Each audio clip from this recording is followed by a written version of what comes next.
Nung nakaraang linggo, ay binahagi po natin dito sa Sunshine Stories ang viral video ng isang service crew na nakapasa sa licensure examination for teachers. At ngayon ay makakasama po natin, makakakwentuhan natin siya live via Zoom. Ang working student doon, licensed professional teacher na po ngayon na si Laika J. Nagal mula sa Nueva Ecija. Teacher Laika, good morning. Welcome sa Rise and Shine Pilipinas. Hello po, magandang umaga mga ka-Rise and Shine Pilipinas. Good morning. Ang ganda ng boses mo ha. Talagang matutuwa ang mga estudyante makinig sa iyo, Teacher Laika. First of all, congratulations ha. Mabuhay ang mga bagong guro ng bansa. Anong pakiramdam mo na isa ka ng registered teacher? Kamusta ang reaksyon ng iyong pamilya tungkol sa tagumpay mong ito? Ayan, maraming salamat po. So, po syempre sobrang saya dahil una po ako sa pamilya na maging isang lisensyadong guro at ayan, bachelor's degree ko din na nga po. Maraming salamat po sa lahat ng bumati dahil hindi lang ako yung natuwa, pati yung pamilya ko. So yung mga reaksyon namin talaga namang nag-uumapaw, lalo na nung nag-viral po yung video kasi hindi namin siya inaasahan.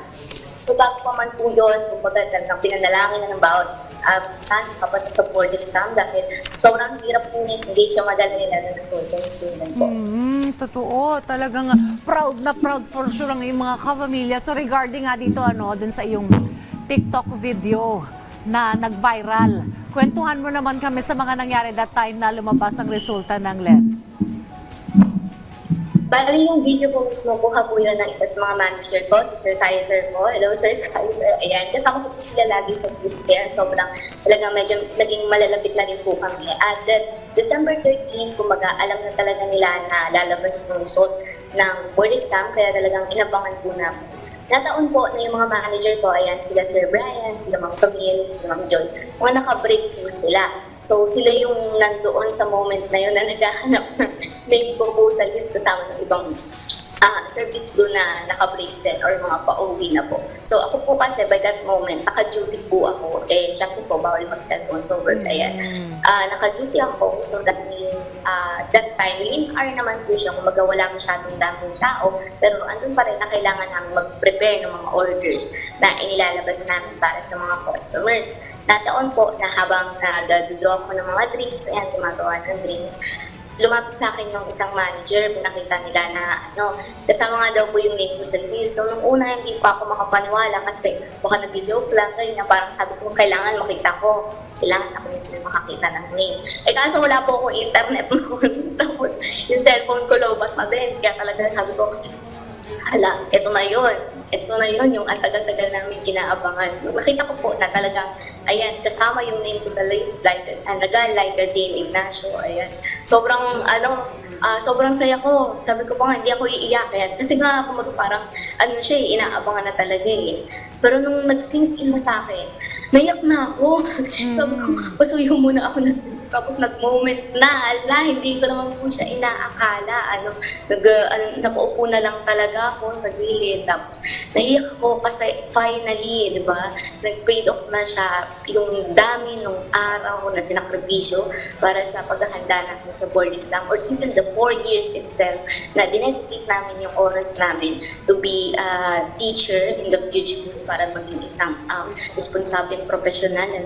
Sobrang hirap niya talaga i-digest. Kaya ng mga oras na yon, nag-sink in na finally, nawala na yung bigat sa dibdib, nawala na yung takot na what if hindi ako makapasa, di ba?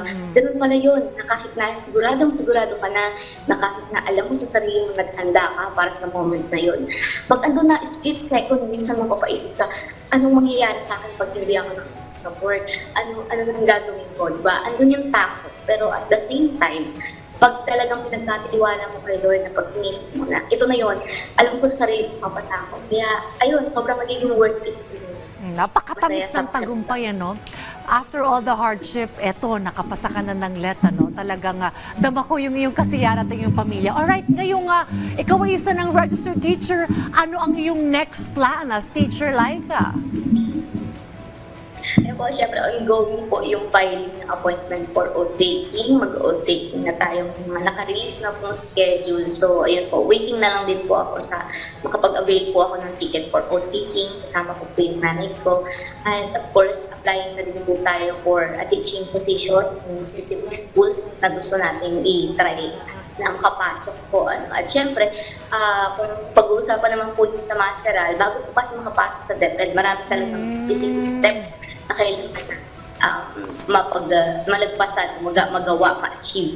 May mga requirements po tayo na kailangan para makapasok tayo sa DepEd. So yung iba doon, hindi man natin abot dahil entry level pala tayo. So kailangan pa natin ng experience or ng teaching experience para ma-achieve natin yon. Siyempre, personal and professional development muna tayo at this moment. So sa mismong oras po na ito or sa mga araw na ito, dahil na nung gumraduate po kami ay kalagitnaan ng school year, wala pang teaching position na available. So, nag-stick muna ako sa current job ko, which is a service crew, na talaga namang nai-enjoy ko po kasi kung syempre, nakapagbibigay ka ng magandang serbisyo ng quality service sa mga customer mo.